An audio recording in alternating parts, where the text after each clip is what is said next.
ရှင်ကဘာတသိန်းအဲ့ဒီကဘာတသိန်းမှာဘုဒ္ဓမုဒ္ဒရာဆိုတဲ့မြတ်စွာဘုရားပွင့်တော်မူခဲ့တယ်ဘုဒ္ဓဗုဒ္ဓရာမြတ်စွာဘုရားလက်ထက်မှာလူဘဝဖြစ်ရတော့လည်းပဲဒီဓမ္မဒိဏအမျိုးသမီးအလောင်းလျာလေးဟာ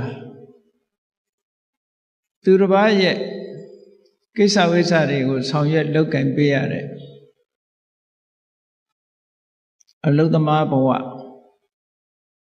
ဖြစ်ရတယ်ပစ္စည်းဥစ္စာမရှိသည့်အတွက်ကြောင့်အိတ်တဲ့အိမ်မှာအလုပ်ကိစ္စများကိုလုပ်ကင်ပြီးတော့နေရတယ်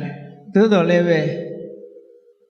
သူ့မှာဉာဏ်ပညာထက်မြက်ခြင်းဆိုတဲ့အရည်အသွေးနဲ့ကိုယ်ချင်းတရားကောင်းမွန်ခြင်းဆိုတဲ့အရည်အသွေးနှစ်ခုသူ့မှာ